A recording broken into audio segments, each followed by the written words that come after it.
Bienvenidos a este curso de ventilación mecánica invasiva adaptado para fonoaudiología. Mi nombre es Gabriel Soto, de profesión kinesiólogo, con ejercicio clínico hace más de 15 años en UPC o Unidad de Paciente Crítico. Y también soy parte del equipo de Salva una Vida hace más de un lustro.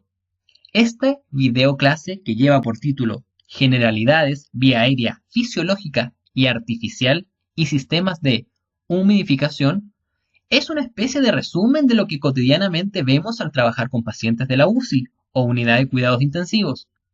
Por lo mismo, quiero comenzar con un caso clínico que aborda todo lo que queremos dar a conocer en el curso y también especial en esta clase.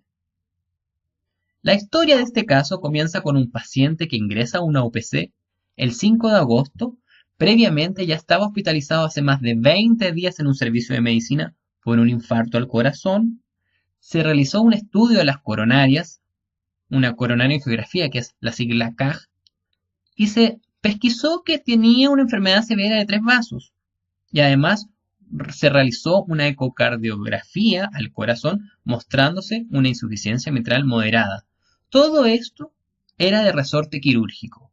Por lo mismo, se trasladó a la unidad coronaria para hacerse la cirugía, que es un CRM, una cirugía de revascularización miocárdica o bypass, y también una plastía, o sea, una remodelación a la válvula enferma. Eso se realizó al día siguiente de entrar a esa UPC. Ingresó sedado y con ventilación mecánica invasiva. Evolucionó en forma tórpida, dado que hizo un paro por alteraciones hemodinámicas a las 24 horas de la cirugía. Por lo mismo, el delirium se hizo parte de este paciente. Además de tantos días hospitalizado y con ventilación mecánica, se cursó con una neumonía asociada al ventilador, que llevó a un shock séptico, también una falla renal, anemia y el delirium ya mencionado. El winning por lo mismo se hizo tórpido y prolongado, más de 3 intentos y todos frustros por mal manejo de secreciones y mala mecánica respiratoria. Tiempo después, el 31 de agosto, después de 32 días con un tubo orotraqueal, se le realizó la traqueostomía. El 2 de septiembre, después de esto, inmediatamente se le realizó el winning y se le pudo hacer el destete del ventilador mecánico invasivo. Para ello se tuvo que ocupar en primera instancia un ventilador no invasivo y después finalmente, con trabajo fonatorio y de todo el equipo de rehabilitación, se decanuló el 17 de septiembre. Aquí vemos la imagenología del paciente. Primero cursó con un tubo orotraqueal, la cardiocirugía y vemos el ciclaje de los alambres de la cardiocirugía. Incluso acá vemos, si son detallistas, la válvula que se remodeló. Vemos unos drenajes que son unos tubos para sacar el líquido y la sangre de la cardiocirugía. Al paciente habíamos dicho que tiempo después, más de 30 días, una traqueostomía. Vemos de hecho el corrugado del ventilador mecánico. Seguía conectado al ventilador mecánico. Y el paciente en las primeras instancias estaba así, con el tubo orotraqueal, el filtro. Vamos a ver qué significa este sistema de humidificación y el ventilador mecánico. Luego, con la traqueostomía, seguía con el ventilador mecánico.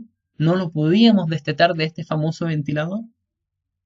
Cambió ese ventilador mecánico por uno más pequeño, uno liviano, uno clásico para ventilación mecánica no invasiva, los mal denominados BiPAP, porque BiPAP es una marca. Pero se ocupó de este ventilador. De hecho, el paciente salió de la UCI para ir a una sala más intermedia y se conectó por la traqueostomía con un ventilador mecánico no invasivo. Avanzamos ahí en el winning, de alguna cierta manera. Finalmente, ya se destetó completo el ventilador, ahí está con un filtro. Y finalmente se realizó la traqueostomía. Ahí vemos el ostoma más grande. Y el paciente ya decanulado, sin ningún tipo de complicaciones, salió airoso de este procedimiento, con el equipo multidisciplinario completo tras de él. En forma de resumen, tenemos que nuestra vía aérea fisiológica hay que considerar sus aspectos anatómicos. ¿Por qué? Los pacientes que tienen vía aérea artificial se bypassean esta vía aérea fisiológica que tiene determinadas funciones cada uno de sus componentes. Por ejemplo, la nariz, con su plexo de Kieselbach, tiene tres funciones súper importantes. El plexo le va a dar el calentamiento al aire que está entrando por la nariz y también tiene las propiedades de filtrar y darle humedad. Y cuando un tubo orotraqueal aparece en un paciente, se pierden estas propiedades. La faringe y la laringe con sus determinadas características también hay que tenerlas presentes, sobre todo la laringe en el componente del yoides. La tráquea, que hay que tener siempre atención que no se vaya a monointubar un paciente si el tubo es muy pronunciado, es muy largo. Los bronquios, porque de ahí vienen las infecciones al tracto respiratorio, como las neumonias.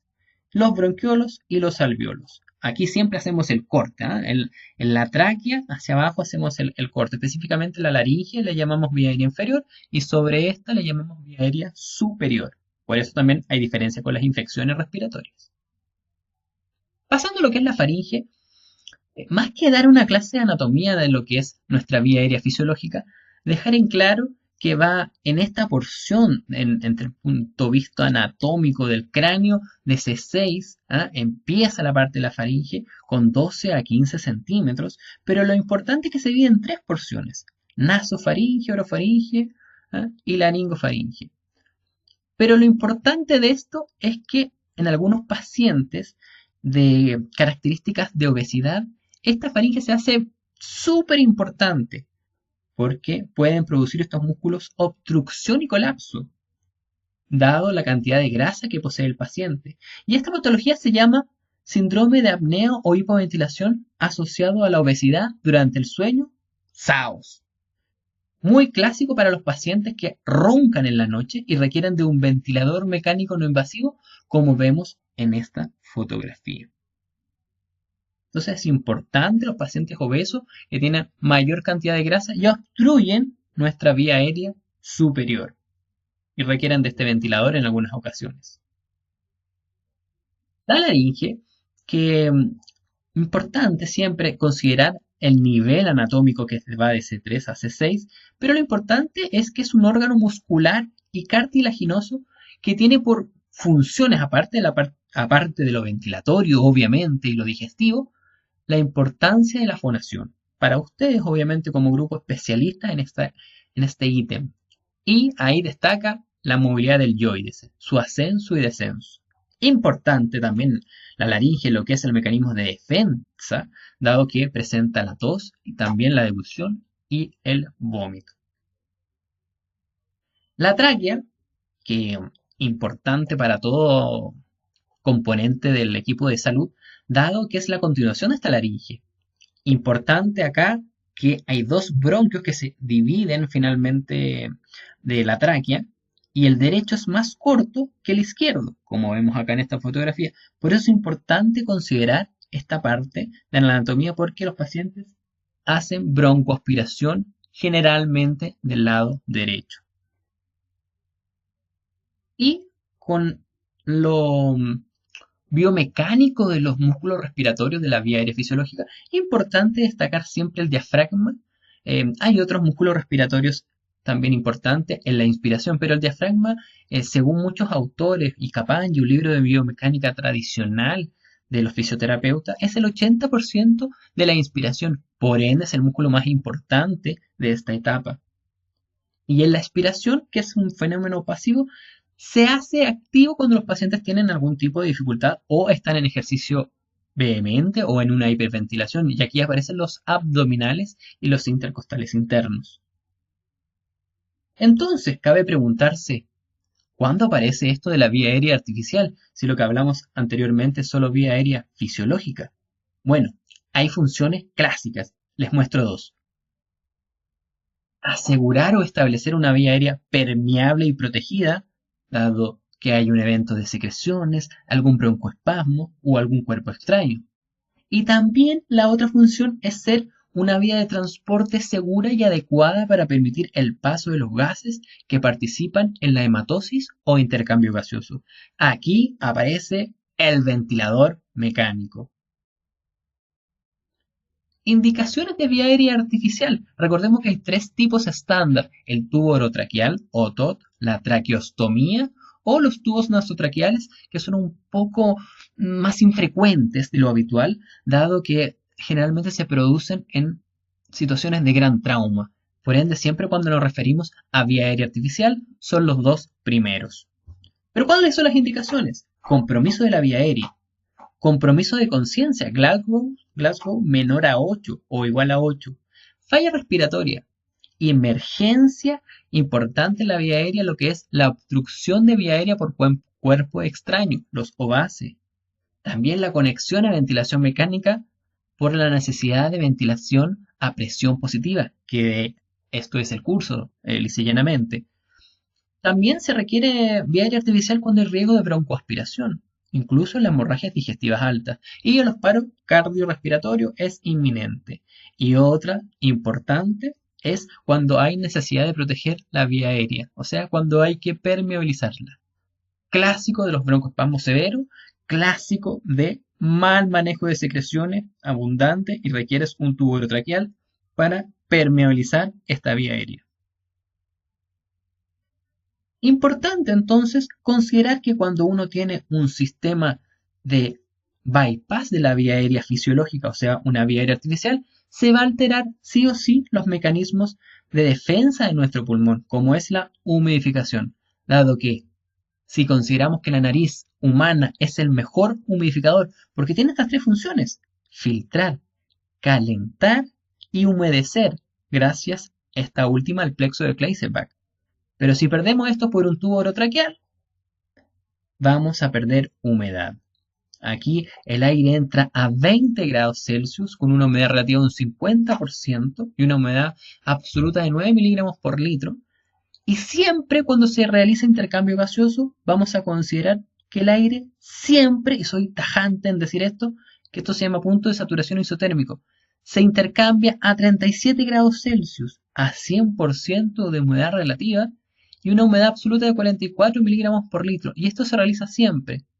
Entonces, cuando tenemos una vía aérea artificial que va por acá o por acá, vamos a perder la propiedad natural de la nariz y el sistema va a sacrificar la humedad en base de siempre llegar a estos 37 grados Celsius y a esa humedad relativa. Por ende, las secreciones van a tener complicaciones porque las glándulas mucíparas van a agotar todo su sistema de humedad, le van a entregar agua a esas secreciones y finalmente van a perder toda su humedad y se van a secar. Por ende, las vías aéreas artificiales, como bypassean este sistema natural o fisiológico de nuestro cuerpo, van a traer consigo secreciones espesas finalmente y adherentes por haber sacrificado toda la humedad que había alrededor. Por eso los cilios funcionan bien con humedad, pero sin humedad se resecan y pierden este barrido tradicional. Por ende, también se acumulan secreciones.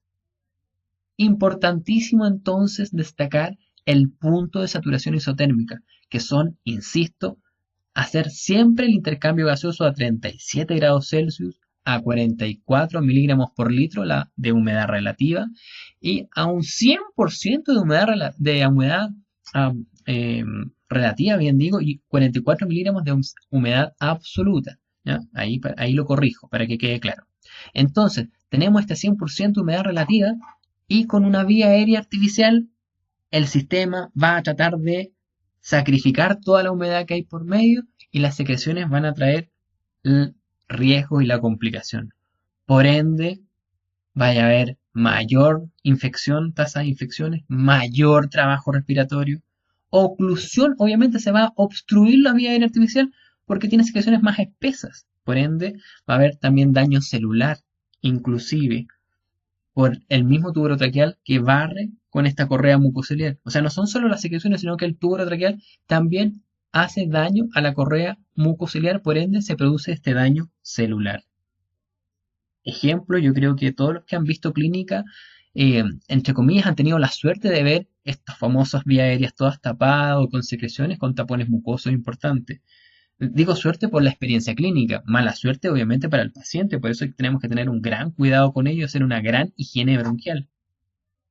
Vemos los tapones en esta otra foto, que pueden ser hemáticos o no hemáticos. La verdad, el componente, el color, da lo mismo. Lo importante es que no se nos obstruya nuestra vía aérea artificial.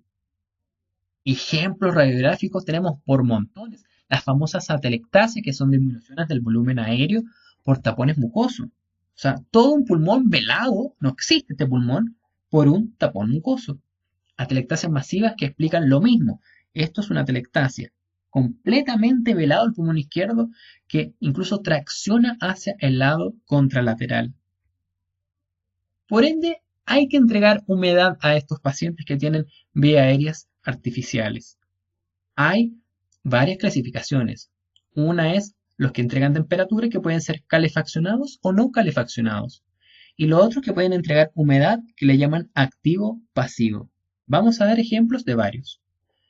Siempre considerando que la humidificación pasiva son intercambiadores de calor y humedad, HME o HMEF, eso incorpora un filtro, dice llanamente.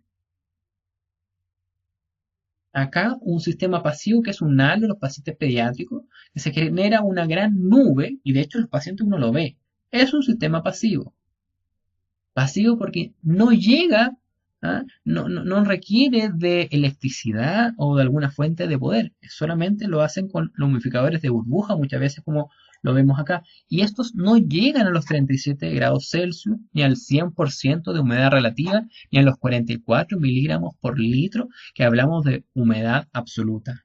Llegan siempre a valores menores. Ahí tenemos un filtro HMEF, un filtro intercambiador de calor y humedad. Filtros de traqueostomía, los tradicionales que uno ve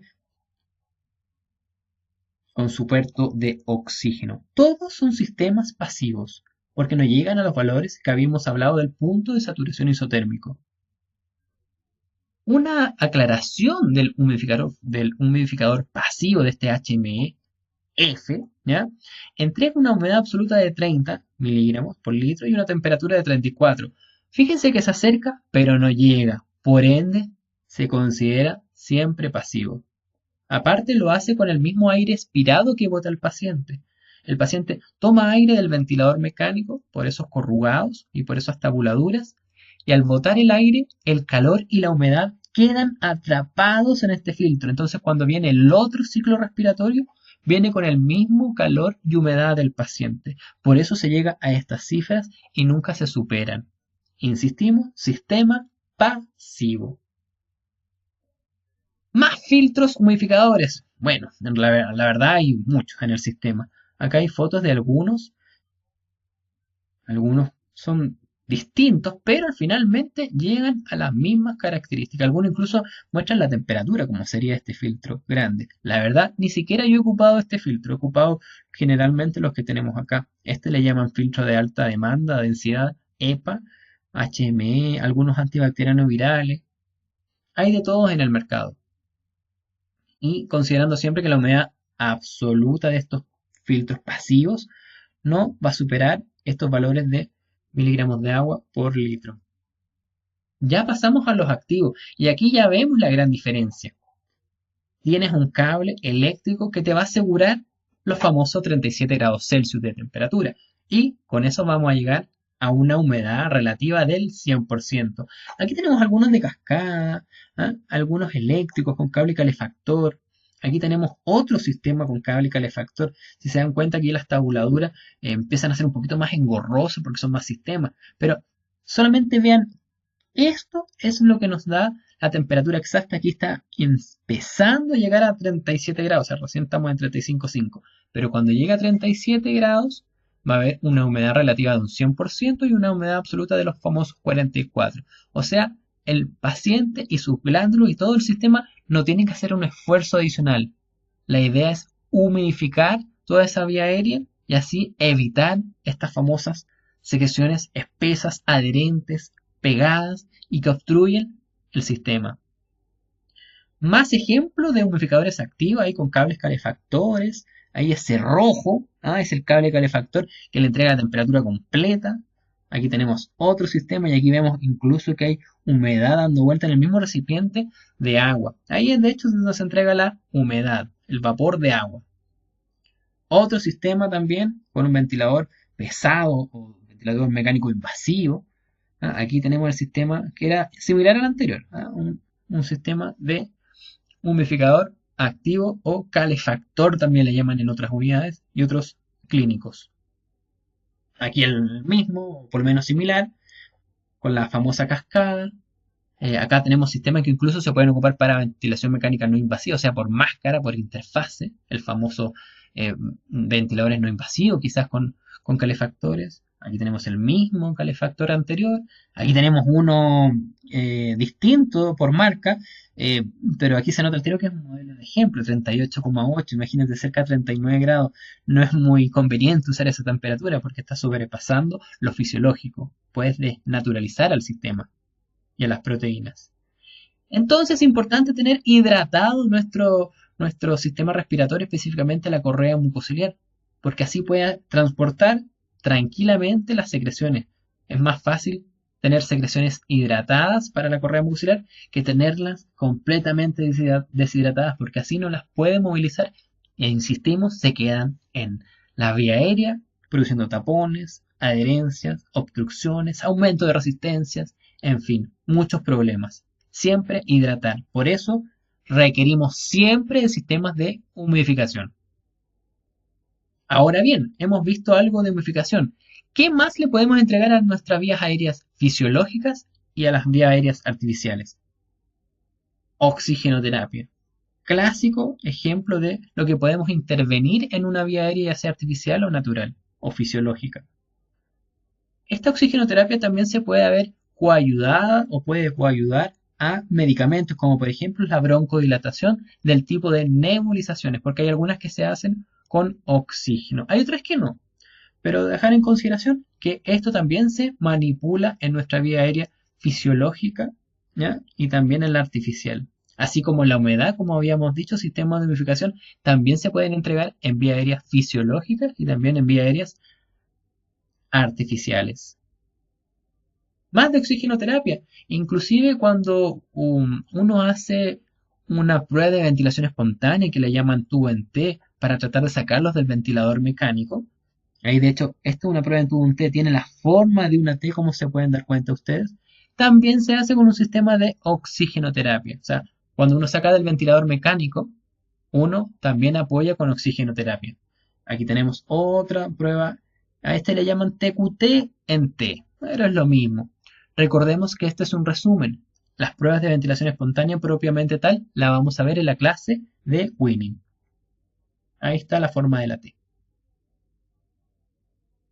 También vemos broncodilatadores. Aquí vemos cómo el famoso PAF llega a los pulmones por la impactación, cae por la gravedad, llega a la sedimentación al árbol bronquial.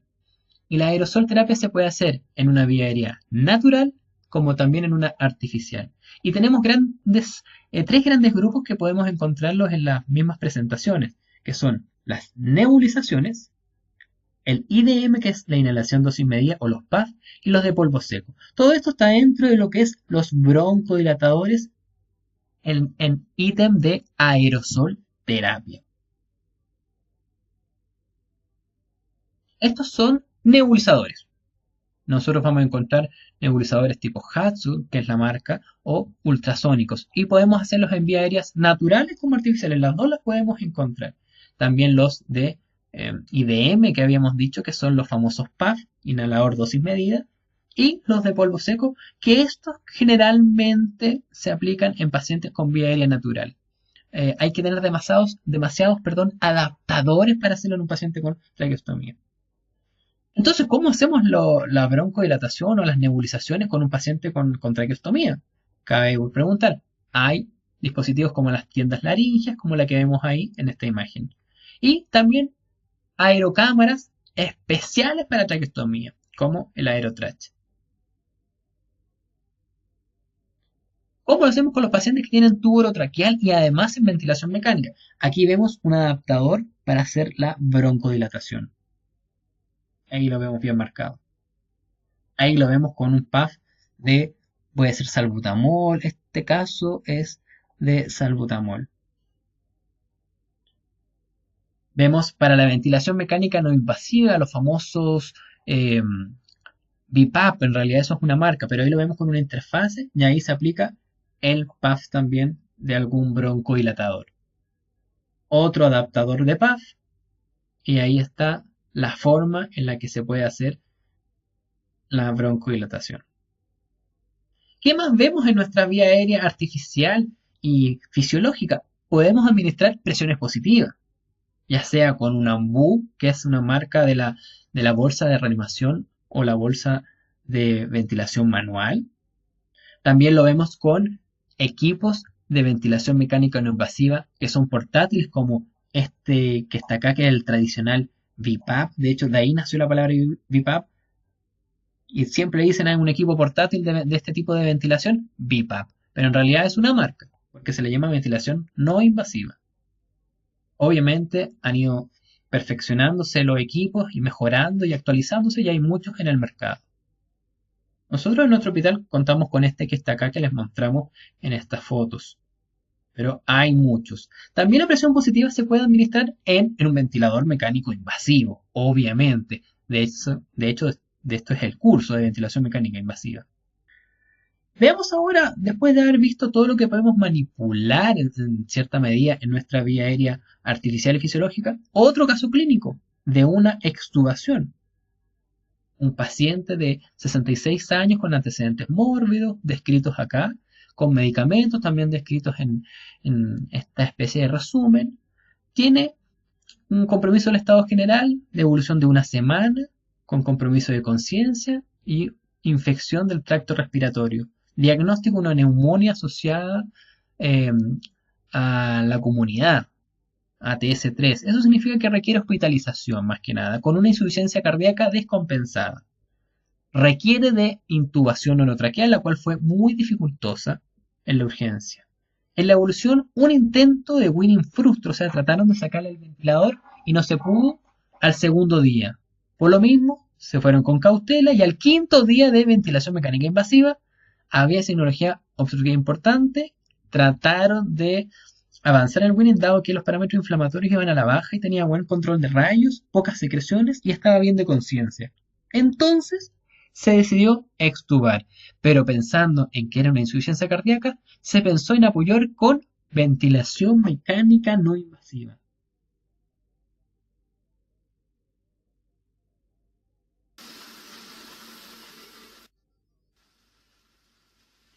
Aquí previamente se aspira bucofaríngeo al paciente, después se aspira por tubo orotraqueal como estamos viendo acá. Vemos entonces que el otro operador debe desinflar el CAF al momento de realizar la aspiración de secreciones. Ahí se realizó un intento, se ajustaron algunos parámetros del ventilador y ahora procede a desinflar el CAF. Mira acá, rápidamente desinfla el CAF y al momento de desinflarlo, se aspira el paciente nuevamente, se saca el tubo y se apoya con el no invasivo que ya estaba programado previamente por el otro operador. Y ahí quedó con una ventilación mecánica no invasiva, unos números que salen por ahí, que salía de 20 con una presión de soporte, pero lo importante es que se apoyó a este paciente con ventilador mecánico no invasivo.